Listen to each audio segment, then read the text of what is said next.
Welcome you all in Commerce Caliber. Through this video, we will learn about basics of accounting, जिसमें हम accounting क्या है, उसकी process क्या है और अकाउंटिंग साइकिल कैसे पूरा होता है उसके बारे में स्टडी करेंगे। जैसा कि हम जानते हैं कि जो प्रिमिटिव मैन था, जब ये धरती स्टार्ट हुई तो वो जंगलों में रहता था। उसकी जो ज़रूरतें बहुत कम थी। धीरे धीरे थोड़ी, क्योंकि जो ह्यूमन बीइंग्स है वो दुनिया में परमात्मा ने सबसे ज़्यादा बुद्धिमान जो जीव है वो क्रिएट किया हुआ। तो जैसे जैसे उसको प्रॉब्लम्स आती गई, उन प्रॉब्लम्स को सॉल्व करने के लिए वो आगे से आगे जो है कुछ ना कुछ डिसीज़न लेता रहा। तो उसके बाद फिर barter system of exchange start हुआ, जिसमें जो चीज़ें हैं वो चीज़ों के साथ एक्सचेंज की जाती थी। उसके बाद प्रॉब्लम आई तो जो मनी है उसका इन्वेंशन हुआ, जिसको अब आज हम रुपीज़ बोलते हैं या करेंसीज बोलते हैं। सो टाइम से टाइम वो चेंज होती गई ज़रूरत के अकॉर्डिंगली। उसके बाद धीरे धीरे जो है वो ट्रेड क्या है, exchange of goods and services, उसका जन्म हुआ। ट्रेड में पहले क्या था, जब बहुत स्मॉल स्केल पे छोटे छोटे बिजनेस थे तो उसमें ज़्यादातर जो है कैश पे ही ट्रांजैक्शंस हो जाती थी, तो उसमें कोई प्रॉब्लम नहीं आती थी। But with the passage of time, जैसे जैसे ट्रेड और कॉमर्स डेवलप होता गया, सो प्रॉब्लम आने लगी कि जब उधार पे माल दे रहे हैं तो क्योंकि बंदे की जो मेमोरी है दैट इज़ वेरी लिमिटेड, वो बहुत ज़्यादा ट्रांजैक्शंस अब रिकॉर्ड नहीं करके रख सकता कि किससे कितना लेना है या किसको कितना देना है। सो देन जो फिर बुक कीपिंग की जो ज़रूरत है वो महसूस की गई। सो बुक्स को उनको मेंटेन करना शुरू किया, जिसको कि हम बुक कीपिंग कहते हैं। आप लोगों ने सीरियल्स में और मूवीज़ में देखा होगा कि कैसे उनके जो भी राजे थे, उनके जो एक पर्टिकुलर जो रूम है वो इसी के लिए बनाया हुआ था। तो यहाँ पे अलग अलग जो बही खाते हैं जिनको बोलते हैं वो रखे होते थे, जिसमें सारा हिसाब किताब लिखा होता था कि कौन कौन से राजा से कितना कितना कर लेना है या किसको क्या क्या देना है। तो फिर जब ये मॉडर्न इरा स्टार्ट हुआ, डेवलपमेंट हो गई काफ़ी, तो उसमें फिर अब जो है जो बिजनेस है वो लोकल बाउंड्रीज़ को पार करता हुआ इंटरनेशनल लेवल पे आ गया। तो अब ये महसूस किए जाने लगा कि जहाँ अब हम बुक्स ऑफ अकाउंट्स को मेंटेन करना, या हमें बुक्स को कीप करना, जिसको हम बुक कीपिंग कहते हैं, तो उसके लिए कुछ ऐसे रूल्स या बेसिक प्रिंसिपल्स बनाए जाएं कि जिसके बेस पे हमें एक साउंड जो अकाउंटिंग सिस्टम है उसको डेवलप किया जा सके। सो इंटरनेशनल बेसिस पे जो भी थिंकर्स है इस फील्ड के, उन्होंने अपनी सोच समझ से कुछ प्रिंसिपल्स डेवलप किए, जिसको कि हम क्या बोलते हैं, गैप, GAAP, जिसका मतलब है जनरली एक्सेप्टेड अकाउंटिंग प्रिंसिपल्स। सो वो प्रिंसिपल्स क्या हैं? दुनिया में अगर कोई भी हम काम करते हैं तो उसका एक बेस होता है, एक फाउंडेशन होती है, तभी जो है हम आप लोगों ने देखा होगा कि जब कोई भी बिल्डिंग हम बनाते हैं तो उसमें पहले हमें उसकी जो नींव है वो मजबूत डालनी पड़ती है। सो इसी तरह अकाउंट्स में भी फिर जे कि एक उसका बढ़िया सा बेस बना दिया जाए, प्रिंसिपल्स बना दिए जाएं जो कि हर लेवल पे फॉलो किए जाएं इंटरनेशनल लेवल तक, ताकि जो भी अकाउंट्स हैं वो एक ऐसा माध्यम बन सके जिसको हम ट्रू या फेयर बोल सके, कि जिस पे लोग विश्वास कर सकें, रिलायबल बन सके। तो इस तरह जो अकाउंटिंग है वो फिर उसके लिए डिफरेंट रूल्स प्रिंसिपल्स बनाए गए, जो कि हम आगे वाली वीडियोस में स्टडी करेंगे। तो know what is accounting? So basically अगर हम लेमैन की लैंग्वेज में बोलते हैं, so accounting is the art of recording, classifying and summarizing business transactions and events which are of a financial character in a systematic manner, so that we can summarize it, then we can draw some conclusion on the basis of which communication should be given to the outer world. So मतलब कहने का accounting क्या है, उसमें जो first जो काम आ जाता है, या उसकी जो प्रोसेस है, उसमें सबसे पहले क्या है, identification of business transactions and events. हमें ये आइडेंटिफाई करना है कि कौन सी ट्रांजैक्शन जो है वो, ट्रांजैक्शन का मतलब क्या है basically, transaction is any exchange of goods और अब जो सर्विसेज है बिटवीन द टू पार्टीज जो कि बिजनेस के साथ रिलेटेड है, तो उसको हम ट्रांजैक्शन बोलते हैं। सो एक आदमी गिवर होता है, एक उसका रिसीवर होता है, और किसी ना किसी फॉर्म में अगर बंदा एक को चीज़ दे रहा है या सर्विस दे रहा है, दूसरा बंदा उसके बदले में उसकी पेमेंट कर रहा है, जिसको आगे आप जाके पढ़ोगे कि उसको हम क्या बोलते हैं, कंसीडरेशन। सो इसलिए एक तो हमें सबसे पहले आइडेंटिफाई करना कि कौन सी ट्रांजैक्शन है जो बिजनेस के रिलेटेड है। देन कुछ इवेंट्स भी होती हैं जो कि बिजनेस के लिए बहुत इम्पॉर्टेंट होती हैं। इवेंट्स का जनरली मतलब है हैपनिंग ऑफ समथिंग। सो जैसे कि रॉ मटेरियल है उसको फिनिश गुड्स में कन्वर्ट किया जाता है, तो वो एक इवेंट है। तो इसलिए फिर सबसे पहले we identify the transactions and the events. Second, उसकी बेसिक जो है रिक्वायरमेंट ये है कि वो जो ट्रांजैक्शंस हैं या जो इवेंट्स है that should be of financial character. Financial character का मतलब क्या है कि वही ट्रांजैक्शन या इवेंट्स जिनको हम मनी टर्म में एक्सप्रेस कर सकते हैं उसको हमने आइडेंटिफाई कर लिया। मेजर करना है कि वो कितने की पड़ी। जैसे सपोज करो हम कोई चीज़ खरीदते हैं तो अब उसकी 10,000 रुपये कीमत है, तो वो क्या हो गया कि हमने उसका 10,000 रुपया देना है या देंगे। देन दूसरा अब क्या आ जाता है, अब कोई सर्विस है, कोई बंदा है किसी कंपनी में जाके जॉब कर रहा है, तो उसके बदले उसको सैलरी मिल रही है, तो वो भी क्या है उसकी मेजरमेंट ऑफ उसकी कि वो जो बंदा कितने में जॉब कर रहा है, मतलब but will be the his और हर सैलरी या बेजी जो भी उसकी सर्विस के बदले कंपनी या बिजनेस उसको पे कर रहा है। सो मेजरमेंट उसकी ज़रूरी है। कई बार जो इसमें हम इसको क्वांटिटेटिव एस्पेक्ट बोलते हैं अकाउंटिंग का बेसिकली, कि quantitative which can be expressed in monetary terms.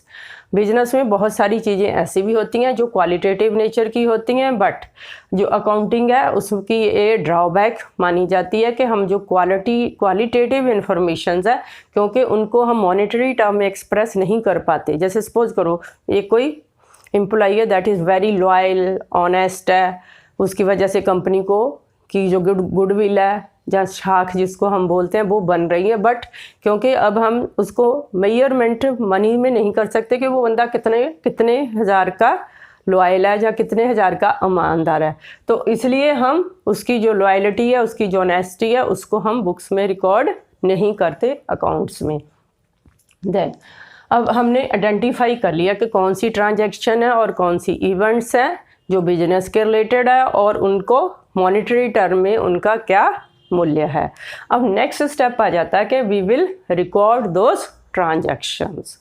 अब जो बेसिक अब आता है कि अकाउंट्स में जब भी हमने ट्रांजैक्शंस रिकॉर्ड करनी है तो जो बुक जिसमें वो रिकॉर्ड किया जाता है उसको बोलते हैं जर्नल।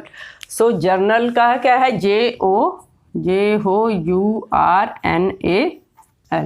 जर्नल। इसको बुक ऑफ प्राइम एंट्री भी बोलते हैं क्योंकि जब बिजनेस स्मॉल स्केल पे होते हैं तो जनरली जो बिजनेस हाउसेज है वो जर्नल से ही काम सार लेते हैं। सो जर्नल में वो सारी की सारी ट्रांजैक्शंस रिकॉर्ड करते रहते हैं। बट उसके बाद क्या होता है कि अगर बिजनेस का स्केल बढ़ गया, बहुत बड़ा हो गया, तो अब प्रॉब्लम आती है कि जर्नल में अब सपोज करो एक दिन की 1000 ट्रांजैक्शन हो रही हैं तो उसको रिकॉर्ड करना एक बंदे के लिए मुश्किल था। तो फिर उन्होंने सोचा कि क्यों ना जर्नल के आगे सब पार्ट्स कर दिए जाएं जिसको कि हम क्या बोलते हैं, सब्सिडरी बुक्स। सो सब्सिडरी बुक्स क्या है कि जड़ियाँ सहायक बुक्स है जर्नल की। सो इसमें हमारी कैश बुक आ जाएगी जिसमें कैश की ट्रांजैक्शन ही सिर्फ रिकॉर्ड की जाएंगी, अगर क्रेडिट पे है तो वो जर्नल में आ जाएगी।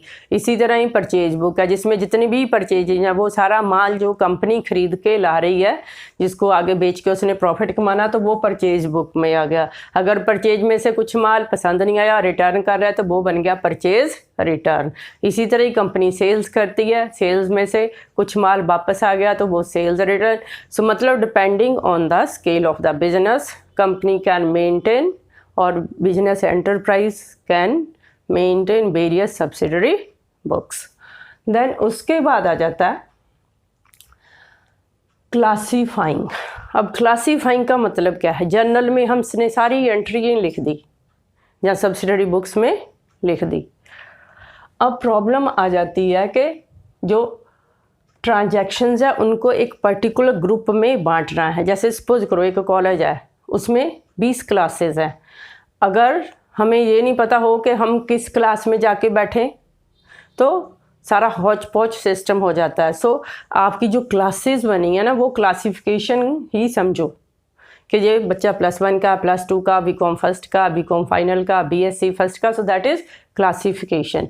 सो क्लासिफिकेशन एक तरह के क्या हो गया कि एक पर्टिकुलर करैक्टरिस्टिक्स वाली जितने भी ट्रांजैक्शंस हैं उनको एक जगह पे रिकॉर्ड कर दिया, जिसको कि हम क्या बोलते हैं? लेजर। सो लेजर क्या था? एक जो बुक है उसमें एक जैसे सेल्स है, सेल्स को एक पेज दे दिया, जितनी भी सेल्स पूरे महीने में हुई सारी की सारी एंट्री अगर पहले जर्नल में कर रहे हैं तो उसके बाद वो सेल्स अकाउंट में ट्रांसफ़र कर दी जाती हैं। या जिसको सपोज करो सेल्स बुक ही रखी है तो वो भी मतलब यही है, लेजर मेंटेन किया। अब उसका बेनिफिट क्या है? अगर सपोज करो कोई जो हायर अथॉरिटी है आके एम्प्लॉय से पूछता है कि बताओ एक साल में सेल्स कितनी हुई, अगर हम सिर्फ वो जर्नल में ही रखते तो वो उसको पहले कितने पेज पलट के देखता, इस दिन इतनी सेल हुई, 2 तारीख को इतनी हुई, 5 को इतनी हुई, 10 को इतनी हुई। सो जब हम उसको क्लासीफाई कर देते हैं तो एकदम क्लियर हो जाता है। आपको अकाउंट देख के 1 मिनट में पता चल के आप बता सकते हो कि इतने की सेल्स हैं इस पर्टिकुलर महीने में हुई है। जहाँ आप अगर वीक का पूछते हो तो वो भी पता चल जाता है, कितने पैसे हमने किसको देने हैं, किससे लेने हैं। सो ये सारा लेजर से एक बैलेंस चेक करके ही आपको पता चल जाएगा। So this is the benefit of classification. Then आ जाता है समराइजिंग। अब समराइजिंग आप लोगों ने पढ़ा होगा कि समरी लिखते थे आप लोग, आपको एक पैसेज आता है उसकी समरी लिखो। समरी क्या है कि थोड़ा ब्रीफ में हम जो भी इवेंट्स या जो भी हमारे पास अवेलेबल मटेरियल उसका हम ब्रीफ में 5-10 लाइनों में लिख देते हैं कि इसका मतलब दिस से। अब जो बिजनेस है उसमें ढेरों सारी ट्रांजैक्शन है, सपोज करो पूरे साल में करोड़ों ट्रांजैक्शंस हुई तो that will become very difficult. So इसलिए फिर उनको समराइज़ किया जाता है। समराइज में जो सबसे पहले स्टेप आ जाता है that is trial balance. Trial balance क्या है कि ये एक तरह का फाइनल अकाउंट्स बनाने से पहले एक तरह की चेकिंग है।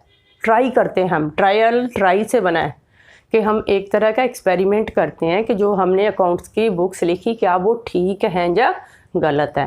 सो ट्रायल बैलेंस में जितनी भी आपके जर्नल है या सब स्टडी बुक्स है सभी का जो बैलेंस है वो जहाँ जहाँ भी बैलेंस है, डेबिट है तो डेबिट साइड पे, क्रेडिट है तो क्रेडिट साइड पे लिख के एक तरह का हम चेक करते हैं arithmetical accuracy of the books of accounts. So जैसे जैसे हम आगे पढ़ते जाएंगे आपको और भी क्लियर होता जाएगा। सो ट्रायल बैलेंस बेसिकली क्या है? एक ट्राई करने का बैलेंस है। ट्राई करते हैं हम जिसके through about the accuracy of the books. Then आ जाता है उसके बाद ट्रायल बैलेंस के बाद हम जो समराइजिंग करते हैं उसमें फिर आ जाता है profit and loss account and balance sheet. अब प्रॉफिट एंड लॉस अकाउंट जो तो मैन्युफैक्चरिंग कंसर्न है वो इससे पहले ट्रेडिंग अकाउंट बनाती हैं, और जो ट्रेडिंग कंसर्न है वो profit and loss account direct बना लेते हैं। सो ट्रायल बैलेंस के बाद we prepare trading and profit and loss account. So जो ये तीनों ही जो ट्रेडिंग और जो प्रॉफिट एंड लॉस अकाउंट है बेसिकली इनकी अलग अलग नेचर है। सो ट्रेडिंग अकाउंट में हम सिर्फ इतना के हिसाब किताब लगाते हैं कि कितने का माल आया, कितने का बेचा, और कितना क्लोजिंग स्टॉक था और कितना ओपनिंग स्टॉक था और उसका रिज़ल्ट क्या है। और जो प्रॉफिट एंड लॉस अकाउंट है बेसिकली उसमें वो हम सारे खर्चे बिजनेस के इंक्लूड करते हैं जो कि बिजनेस को करने के लिए हमने स्पेंड किए हैं। तो उसके बाद इसका एंड रिज़ल्ट आ जाता है, क्या हमने पूरे साल में हमारी क्या जो इनकम है वो खर्चों से ज़्यादा है या कम है। अगर तो हमारी इनकम ज़्यादा हुई तो प्रॉफिट हो जाएगा, अगर हमारे एक्सपेंसेस ज़्यादा हैं जितनी हमारी इनकम है तो लॉस आ जाता है। देन उसके अलावा हम बनाते हैं बैलेंस शीट। बैलेंस शीट क्या है? एक स्टेटमेंट है जिसमें बिजनेस की जो फाइनेंशियल पोजीशन है वो जानी जाती है कि बिजनेस के प्रति कितनी देनदारियां हैं और बिजनेस ने लोगों का कितना पैसा देना है। ठीक है, बिजनेस की लेनदारियां और बिजनेस की देनदारियों का हिसाब किताब होता है जो कि एक बिजनेस की पोजीशन को शो करता है। देन उसके बाद जब हमने ये समराइज कर लिया तो फिर हम क्या बनाते हैं, उसका क्या करते हैं, एनालिसिस। एनालिसिस क्या है? अब प्रॉफिट एंड लॉस अकाउंट बना लिया, बैलेंस शीट बना लिया। अब उसकी जो डिफरेंट जितने भी उनकी आइटम्स हैं उनको हम एनालाइज करते हैं कि अगर सपोज करो बिजनेस में प्रॉफिट हुआ तो प्रॉफिट क्यों हुआ, अगर कम हुआ तो क्यों हुआ, अगर घटा है पिछले साल से तो क्यों हुआ। सो जो एनालिसिस है it is critical evaluation of the books of accounts. जैसे सपोज करो एक बंदा है, उसका जो फीवर नहीं उतर रहा तो वो टेस्ट करवा के आता है, तो फिर डॉक्टर के पास रिपोर्ट लेके जाता है, डॉक्टर फिर उसको एनालाइज करता है कि उसका ये बड़ा हुआ, ये बड़ा हुआ, ये कम है या ये बड़ा हुआ, सो इसकी वजह से उसको फीवर की प्रॉब्लम है। सो फीवर कौन सा है उस पे बेसिस पे ही उसको फिर डायग्नोस किया जाता है। सो एनालिसिस है critical evaluation which shows the strengths or weaknesses, the efficiency or inefficiency of any business। उसके बाद क्या है, जब एनालिसिस कर लिया तब उसकी इंटरप्रिटेशन दी जाती है। एनालिसिस में जो भी निकला वो क्यों निकला। इंटरप्रिटेशन का बेसिकल मतलब क्या है, it is giving significance to the various items. जो भी हमने उनको एनालाइज किया अलग अलग तरीके से, सो उसको कि इस चीज़ का क्या असर हो रहा है, इस चीज़ का क्या असर हो रहा है। सो उस हिसाब से अगर हमें उसको ठीक करना है, उस बंदे के टेम्परेचर को रिड्यूस करना है तो हमें उसको कौन सी मेडिसिन देनी चाहिए। सो इंटरप्रिटेशन का बेसिकली मतलब क्या है कि इट गिव्स कॉन्क्रीट, कह लो कि इंफॉर्मेशन टू द मैनेजमेंट या जो भी बंदे बिजनेस में डिसीजन ले रहे हैं कि यहाँ पे गड़बड़ है हमारे सिस्टम में, उसको अगर ठीक कर लिया जाए तो हम बिजनेस को बढ़िया चला सकते हैं। सो इंटरप्रिटेशन का देन उसके बाद वो इंटरप्रिटेशन कर ली। अब जो इतने भी जो बिजनेसेस हैं they are answerable to the community. Community में क्या क्या आ जाता है, जो भी लोग जो भी उस बिजनेस से रिलेटेड हैं डायरेक्टली या इनडायरेक्टली, उनको इंफॉर्मेशंस प्रोवाइड की जाती हैं कि जो भी अकाउंट्स है वो पब्लिश किए जाते हैं ताकि लोग उनको स्टडी कर सकें। जो भी इंटरेस्टेड पार्टीज़ हैं जिसमें इन्वेस्टर्स आ जाते हैं अलग अलग तरह के, वो हम नेक्स्ट वीडियो में देखेंगे कि who are the person who are interested in this information. So एक फिर कम्युनिकेशन दी जाती है। ये जो पब्लिशिंग आपने कभी न्यूज़पेपर खोल के देखा होगा तो उसमें जैसे जैसे टाइम आ जाता है तो सारी कंपनियों के क्वार्टरली रिजल्ट आ जाते हैं, हाफ ईयरली आ जाते हैं, एनुअली आ जाते हैं। तो that is a communication. Communication का बेसिक मतलब क्या होता है, to share the informations with the outer world कि हमारी कंपनी में ये हो रहा है, ये हो रहा है, प्रॉफिट हो रहा है, कम हो रहा है, ताकि लोग जो है उसके बेसिस पे अपना जो माइंड है या अपना डिसीजन ले सकें कि हमने उस कंपनी में पैसा इन्वेस्ट करना है किसी भी रूप में। अगर उसके शेयर्स खरीदने हैं या उसके डिबेंचर खरीदने हैं या उसको माल बेचना है या उसमें जॉब करनी है, तो वो सारे डिसीजन उसी के बेसिस पे ले लिए जाते हैं। सो ये एक तरह का बेसिक्स है अकाउंटिंग का। सो जिस पे जो पूरा अकाउंट्स है उसको हम क्या क्या करते हैं उसको डिस्कस किया गया। So thank you very much.